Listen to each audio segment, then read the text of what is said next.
Hey there, everybody. Um, Today's show is going to be a little bit different.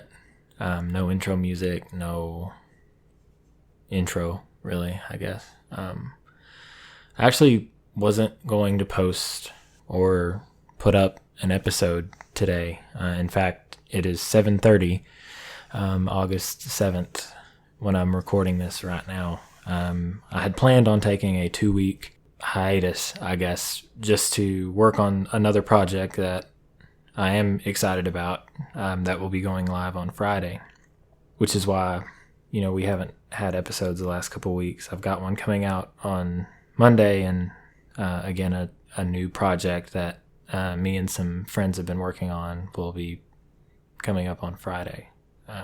And so I kind of battled back and forth on this particular deal, but this last Saturday, in El Paso and Dayton, I'm sure you guys are already aware that there were two mass shootings. And kind of scrolling Twitter and watching some YouTube videos, Philip DeFranco and some others, just kind of reflecting on that. I just felt like I needed to share my thoughts on everything. So if you did miss it, last Saturday in El Paso, Texas, at a Walmart, there was a shooting. 22 people died, 24 more were injured. I won't be talking about the shooter in either of these events. I won't be saying their names because, frankly, they don't deserve even the small amount of publicity that something like this podcast would give them. They're monsters, and they don't deserve any time of day from anyone.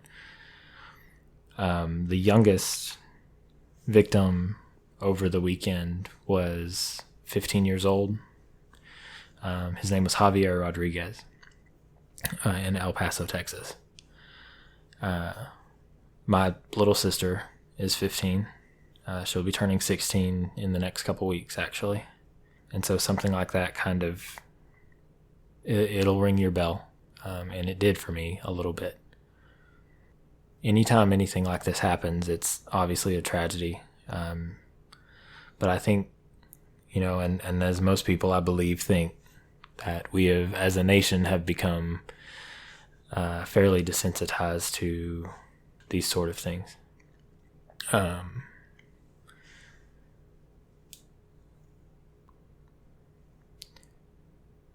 The tragic thing about this,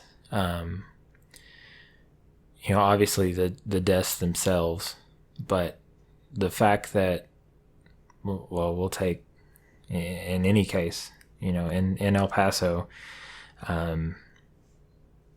these people were just on a trip to Walmart.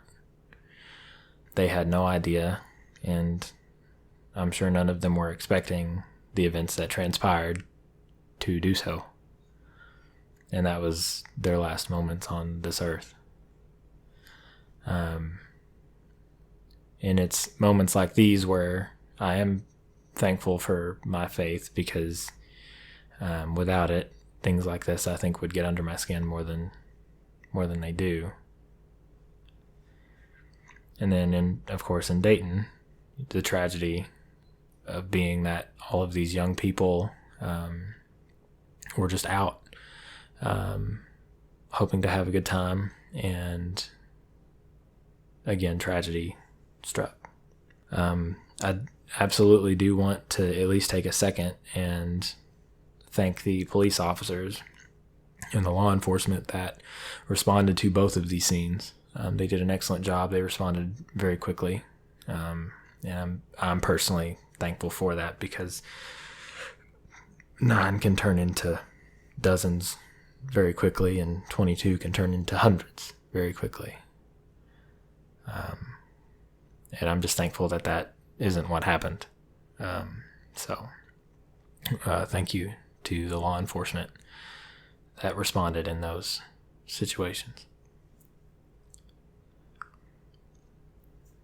every time something like this happens, and motivations aside, it always brings up the heavily politicized debate on gun control and the Second Amendment and what are we going to do, things like that. And unfortunately, when it comes down to things like this, every time there's a lot of thoughts and prayers Facebook messages. There are a lot of, I think we're going to do this, or yeah, I think this is a good idea, but nothing ever happens. We'll take the Las Vegas shooting, for example. They vowed to outlaw bump stocks, and that didn't happen. Anyone who knows me, and again, I'm not going to spend a lot of time on this, anyone who knows me knows that I'm a fierce advocate for the Second Amendment, but it's important to understand that the Second Amendment in writing says a regulated militia. And so I think that common sense gun reform can and should happen. I'm not the guy with all the answers. Fortunately, as of this moment, that is not my job. I've listened, of course, over the years to a lot of different ideas and a lot of different ideologies on it. And the idea of banning assault rifles seems ludicrous to me. This is coming from the side of the aisle generally that just accused President Donald Trump of having concentration camps in the United States. And that's what the Second Amendment was for, is for protection against our own possibly tyrannical government. And so if you believe that that is a possibility, then banning the sale of quote-unquote assault rifles, which is its own thing, is a bad idea. I think the larger debate, however, comes from, or should come from, the stance of both mental health and hate. I've got a lot of friends, a lot, I believe, who will listen to this even, who struggle with different forms of mental illness, from depression to anxiety to all kinds of things. And a lot of people in my life who are close to me suffer from a lot of those things. There are ways to control it, of course. There's therapy, there's medication, there's all different kinds of things, but it boils down to the fact that we have to do something on our end to curb these events. And I don't believe that happens in the form of a ban legislation or a intake legislation or anything like that. It is not the American way for the FBI or anyone else to go into people's homes and take anything. Nor would it go well, at least not where I'm from. However, I do think legislation needs to be drafted and put into place to make it harder for certain people to get their hands on certain weapons. And I know that, again, where I'm from, that idea may be toxic, or seemingly, to a lot of people. And that's unfortunate. I think that is what needs to happen, though. Again, I'm not the guy with the magic wand that can fix all the problems or knows the answer to fix all the problems, but I never claimed to be. Again, thankfully, that's not my job, at least not yet. However, I also think that a larger portion of legislation needs to be passed and thought about and talked about around mental health in the United States. Unfortunately, a lot of mental health issues are still hidden. They're still not talked about. And the only way that we're going to solve a lot of these problems is to talk about them. I've been very lucky and fortunate in my life that I haven't dealt with depression. I'm not an anxious person in any sense of the word, not clinically or otherwise.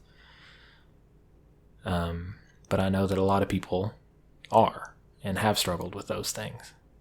and among other things, of course, just completely being off kilter. There has to be something mentally unstable with the people who commit these crimes. Passing legislation around mental health that will, 1, normalize the conversation, and 2, work toward solving the problem. I think that making therapy and, in some more extreme cases, medication, more accessible to people of all socioeconomic backgrounds is important. Community give back is a large part of what I do in my job, in my day job. And doing those things, you get to see a lot of situations, and I can only imagine how those situations can drive people to do terrible things, either from abuse or from self-neglect or anything like that. And so I truly believe that as a country, we need to start that conversation and actually start that conversation this time. Too often, these issues of mental illness and hate and abuse and neglect and whatever get spurned into these events or suicide or both. And I think we can all agree, of course, that one shooting of any kind in any neighborhood anywhere across the world is too many. But they're not going to stop unless we do something about it. Unfortunately, too, I think that we have come to just accept these events as part of the American way of life. And that just shouldn't be the case. 31 people died in a mass shooting on Saturday. Now, of course, there were hundreds and thousands of people that died from other things on Saturday, from disease to heart disease to the flu to whatever. And we are making advances, I truly believe, in our healthcare systems and in our healthcare facilities to help curb those particular deaths. But the only one that I actually believe we're not doing anything about at all is this one. And as a Southern conservative, I'm imploring our legislators here in the state of Arkansas, all across the South and all across the country, to accept some responsibility, acknowledge that it happened, and then instead of moving forward and just moving on, to do something about it. And at this point, I don't care what that looks like. I just need something. Because up until this point, we have gotten absolutely nothing. The American people deserve better. So, sorry that this was a downer. I promise that Fridays won't be. But for now, that is this episode of Vaughn's Views. I appreciate you listening to this point.